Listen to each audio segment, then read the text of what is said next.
Social welfare commission ಇರ್ಬೋದು, corporation commission ಇರ್ಬೋದು, Davangere D C ಇರ್ಬೋದು, Koppal D C, first D C ಕೊಪ್ಪಳಕ್ಕೆ.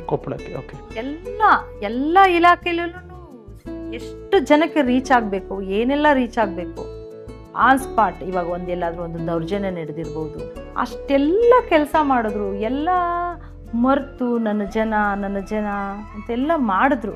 ನಮಗಾಗಿ ಏನಾದರೂ ಕೆಲಸ ಮಾಡ್ತಾರೆ ಅಂತ ಯಾರಾದರೂ ಜನಕ್ಕೆ ಗೊತ್ತಾದರೆ ಅಂಥವ್ರನ್ನ ಯಾವತ್ತೂ ಅವ್ರ ಜೊತೆ ನಿಲ್ಲಿ ಅಂತ ನಾನು ನಮ್ಮ ಜನಗಳಿಗೆ ಹೇಳ್ತೀನಿ.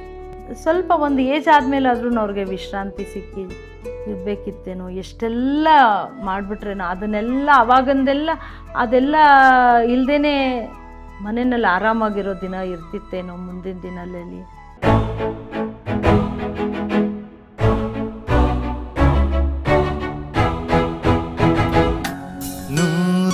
ನೂರೊಂದು ನೆನಪು.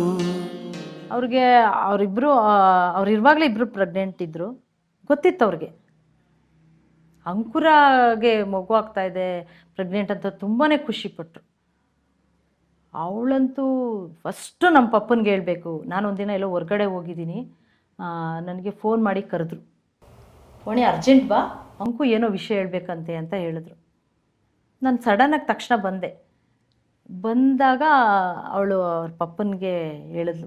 ಅವ್ರ ಪಪ್ಪನ ಕಾಲು ನಮಸ್ಕಾರ ಮಾಡಿಕೊಂಡು ಆ ವಿಷಯ ಹೇಳಿದ್ಲು ಖುಷಿಯಿಂದ. ಇವಾಗ ಅವರಿಬ್ಬರನ್ನ ನೋಡುವಾಗ ನಂಗೆ ಭಾಳನೇ ನಿಜ ತುಂಬ ನೋವಾಗುತ್ತೆ. ಅಯ್ಯೋ ದೇವ್ರೆ, ಇದನ್ನು ನೋಡೋಕ್ಕೆ, ಈ ಸಂತೋಷನ ನೋಡೋಕ್ಕೆ ಅವ್ರು ಇಲ್ವಲ್ಲ.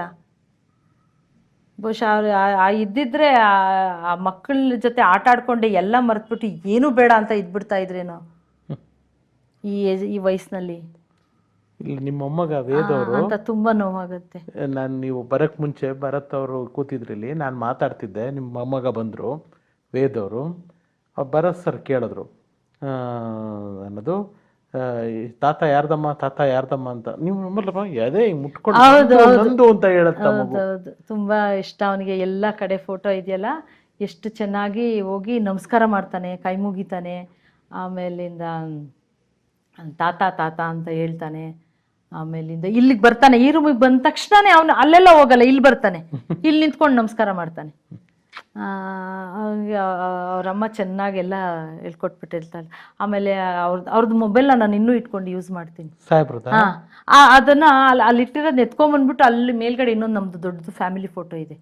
ಯಾರ್ದಪ್ಪ ಇದು ಫೋನು ಅಂತ ಕೇಳಿದ್ರೆ ತಾತ ಅಂತ ಹೇಳ್ತಾನೆ. ಅದು ನಿಂಗೆ ತೋರಿಸ್ತಾನೆ ಫೋಟೋಗೆ. 3 ಜನ ಮೊಮ್ಮಕ್ಕಳು. ಅವ್ನು ದೊಡ್ಡ ಮೊಮ್ಮಗ ಮತ್ತು ಇನ್ನೊಂದು ಎರಡನೇ ಮೊಮ್ಮಗ. ಅವ್ನು ದೊಡ್ಡವನಿಗಂತೂ ಗೊತ್ತಿತ್ತಲ್ಲ. ಅವನಂತೂ ಸ್ವಲ್ಪ ದಿನ ತುಂಬ ಸೈಲೆಂಟ್ ಆಗಿಬಿಟ್ಟಿದ್ದ. ಇಲ್ಲಿ ಬಂದಾಗ ಅವ್ರ ಫೋಟೋನೇ ನೋಡ್ತಾ ಇರೋನು, ಒಂಥರ ಸ್ವಲ್ಪ ಮಂಕಾಗಿದ್ದ. ತುಂಬ ಮಿಸ್ ಮಾಡ್ಕೋತಾ ಇದ್ದ ಅವನು. ಅದೆಲ್ಲ ಇದಾಗುತ್ತೆ. ಅವನಂತೂ ಬಂದರೆ ಒಂದು ನಿಮಿಷನೂ ಕೆಳಗೆ ಬಿಡ್ತಾ ಇರಲಿಲ್ಲ.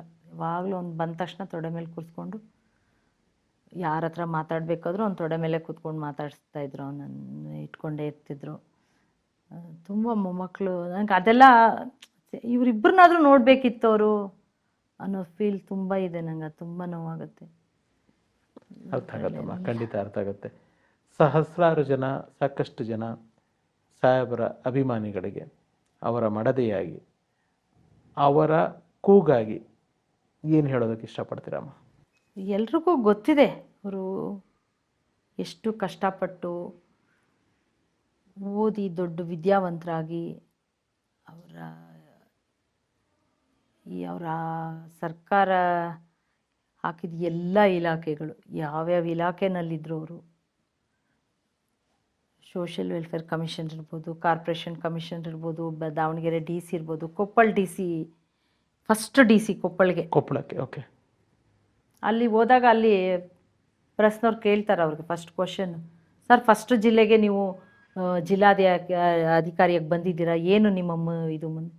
ಅವ್ರು ಒಂದೇ ವರ್ಡಲ್ಲಿ ಹೇಳೋದು, ಏನಿಲ್ಲ ರೀ, ನಂದೇನಿಲ್ಲ, ನಾನು ಗುಡಿಸ್ಲಿಂದ ಬಂದಿದ್ದೀನಿ, ಗುಡಿಸ್ಲವ್ರಿಗೆ ಕೆಲಸ ಮಾಡ್ತೀನಿ, ಅದಷ್ಟೇ ನನಗೆ ಗೊತ್ತಿರೋದು, ಅದನ್ನೇ ನಾನು ಮಾಡೋದು ಅಂತ ಹೇಳ್ತಾರೆ. ಆ ಥರ ಎಲ್ಲ ಇಲಾಖೆಯಲ್ಲೂ ಎಷ್ಟು ಜನಕ್ಕೆ ರೀಚ್ ಆಗಬೇಕು, ಏನೆಲ್ಲ ರೀಚ್ ಆಗಬೇಕು, ಆನ್ ಸ್ಪಾಟ್. ಇವಾಗ ಎಲ್ಲಾದರೂ ಒಂದು ದೌರ್ಜನ್ಯ ನಡೆದಿರ್ಬೋದು, ಇನ್ನೊಬ್ರಿಗೆ ಏನಾದರೂ ಈಗ ವಿಧವೆಯರಿಗೆ ಕೆಲಸ ಕೊಡೋದಾಗಿರ್ಬೋದು, ಅಥವಾ ಏನಾದರೂ ಅವ್ರ ಕೈಯಿಂದ ಆಗೋ ಸಹಾಯಗಳಿರ್ಬೋದು, ಎಲ್ಲ ಇಂಥದ್ದು ಅಂಥದ್ದು ಅಂತ ಯಾವುದೂ ಹೇಳಂಗೆ ಇಲ್ಲ. ದೊಡ್ಡ ಪಟ್ಟಿನೇ ಸಿಕ್ಬಿಡುತ್ತೆ ಹೇಳ್ತಾ ಹೋದರೆ. ಅಷ್ಟೆಲ್ಲ ಕೆಲಸ ಮಾಡಿದ್ರು, ಎಲ್ಲ ಮರೆತು ನನ್ನ ಜನ ಅಂತೆಲ್ಲ ಮಾಡಿದ್ರು.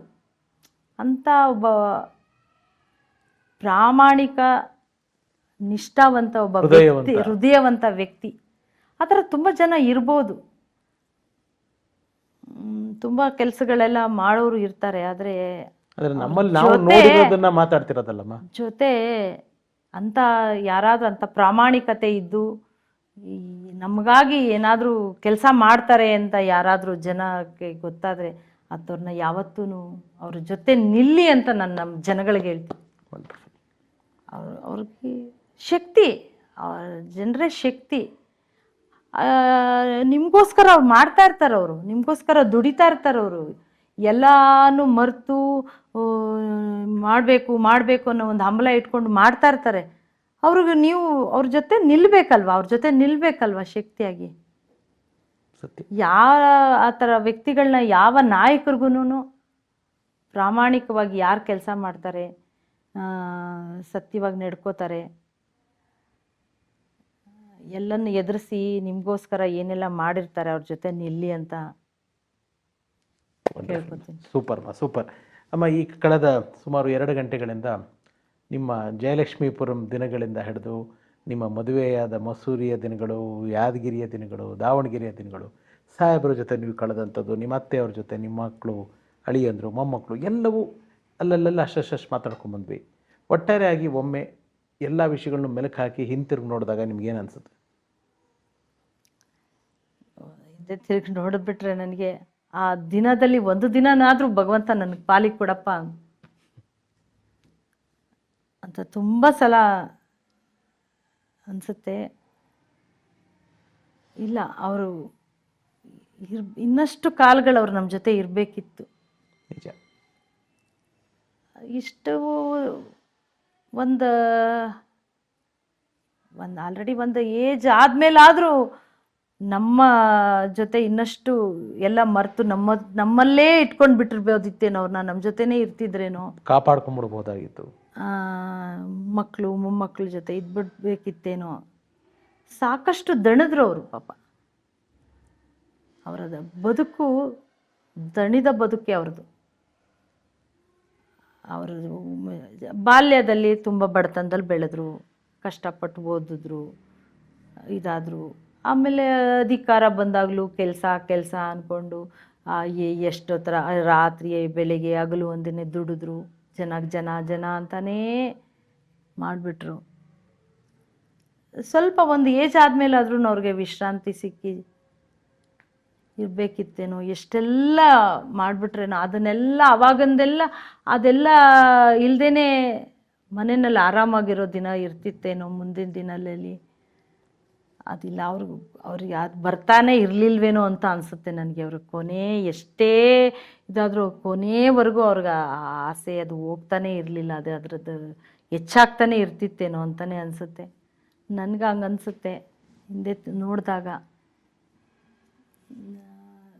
ಅವ್ರ ತಾಯಿನ ಕಳ್ಕೊಂಡು ಸ್ವಲ್ಪ ಡಿಸ್ಟರ್ಬ್ ಆಗಿದ್ರು. ಅವ್ರಿಗೆ ಎಷ್ಟು ಇದು ಅಂತಂದರೆ, ಅವ್ರ ತಾಯಿನ ಕಳ್ಕೊಂಡ್ಬಿಟ್ಮೇಲೆ ಮಕ್ಳ ಹತ್ರ ಹೇಳ್ತಿದ್ರು, ನಿಮ್ಮಮ್ಮನೇ ನನ್ನ ತಾಯಿ ಆಗ್ಬಿಟ್ಲು ಕಣ್ರಿ, ಇನ್ನು ಮುಂದೆ ನಿಮ್ಮಮ್ಮನೇ ನನ್ನನ್ನು ನೋಡ್ಕೋಬೇಕು ಅಂತ ತಾಯಿದು ಅವ್ರು ಹೋದ್ಮೇಲೆ ಅದು ಸ್ವಲ್ಪ ಡಿಸ್ಟರ್ಬ್ ಆದರು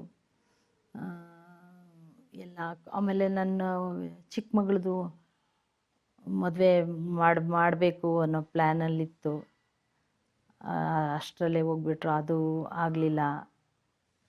ಅದಿದ್ದರೆ ನನಗೆ ಇನ್ನು ಅವರೇ ಮಾಡಿದರೆ ತುಂಬ ಖುಷಿ ಆಗ್ತಿತ್ತು ನನಗೆ. ಆಮೇಲೆ ಇಬ್ಬರು ಮೊಮ್ಮಕ್ಕಳುಗಳನ್ನ ನೋಡೋಕ್ಕಾಗಲಿಲ್ವಲ್ಲ ಅನ್ನೋದು ನೋವು.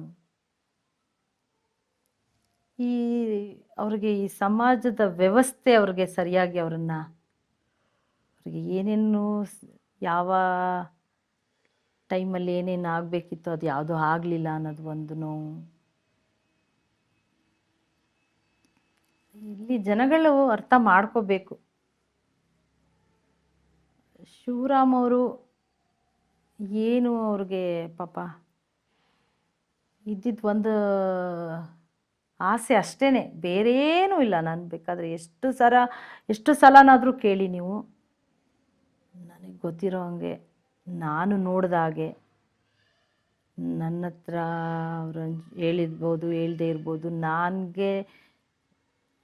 ನಾವು ಇಡೀ ನಮ್ಮ ಕುಟುಂಬ ಅವರ ಇದಕ್ಕೆ ನಾನು ಸೋತೆ. ನಾನು ಅವ್ರ ಇದಕ್ಕೆ ಅವರಲ್ಲಿದ್ದ ಒಳ್ಳೆತನ, ಅವರಲ್ಲಿದ್ದ ಮುಗ್ಧತನ, ಅವ್ರಿಗಿದ್ದ ಕಾಳಜಿ, ಅವ್ರಿಗಿದ್ದ ಆಸೆ ಕನಸುಗಳಿಗೆಲ್ಲ ನೋಡಿ ನಾವು ಆಯಿತು ಅವರು ಇಷ್ಟೆಲ್ಲ ಹಂಬಲ ಎಲ್ಲ ಇನ್ನೇನು ಜೀವನದಲ್ಲಿ ಏನು ಸಾಧಿಸ್ಬೇಕಾಗಿದೆ. ಕರೆಕ್ಟ್. ಅದಿರುವಾಗ ನಾವು ಅದಕ್ಕೇನೆ ಇದು ಮಾಡಿದ್ವಿ. ಅದೆಲ್ಲ ಭಾಳ ಬೇಜಾರಾಗುತ್ತೆ, ಭಾಳನೇ ನೋವಾಗುತ್ತೆ. ಇದೇ ತಿಂಗಳು ಕಳ್ಕೊಂಡಿದ್ದು ಅವ್ರನ್ನ. ಈಗ ಇನ್ನೂ ಹೆಚ್ಚು ನನ್ನ ಜೊತೆ ಇದ್ದಾರೆ ಅವರು, ತುಂಬಾ ಟೈಮ್ ಕಳೀತಾ ಇದ್ದಾರೆ ಇವಾಗ ನಿಮ್ಮ ಜೊತೆಗೆ. ನಾನು ಮಾತಾಡ್ತೀನಿ ಅವ್ರ ಹತ್ರ, ನನ್ನ ಜೊತೆ ಇದ್ದಾರೆ, ಎಲ್ಲೂ ಹೋಗಿಲ್ಲ ಅವರು. ಸತ್ಯಮ್ಮ, ನಿಜ. ಮನೆಯಲ್ಲೇ ಇದ್ದಾರೆ. ನಾವೆಲ್ಲ ನಮ್ಮ ಅಳಿಯಂದಿರು ಮಕ್ಕಳು ಎಲ್ಲರಿಗೂ ಅವರು ನಮ್ಮ ಮನೆಯಲ್ಲಿ ಅವರೊಂದು ದೊಡ್ಡ ಶಕ್ತಿ, ಒಂದು ಬೆಳಕು, ಒಂದು ಆಸ್ತಿ, ಎಲ್ಲ ಅವರೇನೆ, ಎಲ್ಲ ನಮ್ಮ ಪ್ರಪಂಚನೇ ಅವರು. ಶಾಸ್ತ್ರ ಆಚಾರ ವಿಚಾರ ದೇವರು ಇವೆಲ್ಲ ನಂಬಿಕೆ ಐತಾ? ಸ್ವಲ್ಪ ದಿನಗಳು ಇರಲಿಲ್ಲ ಅವ್ರಿಗೆ. ಅದೇ ರಾವು ಕಾಲದಲ್ಲಿ ಪೂಜೆ ಮಾಡಿದ್ರು, ರಾವು ಕಾಲದಲ್ಲಿ ಡ್ಯೂಟಿ ರಿಪೋರ್ಟ್ ಮಾಡ್ಕೊಳ್ಳೋದು, ಆ ಥರದ್ದೆಲ್ಲ ಅಭ್ಯಾಸಗಳಿತ್ತು ಅವ್ರಿಗೆ. ತುಂಬಾ ಟ್ರಾನ್ಸ್ಫರ್ಗಳಾಗದ? ತುಂಬಾ ಟ್ರಾನ್ಸ್ಫರ್ಗಳು.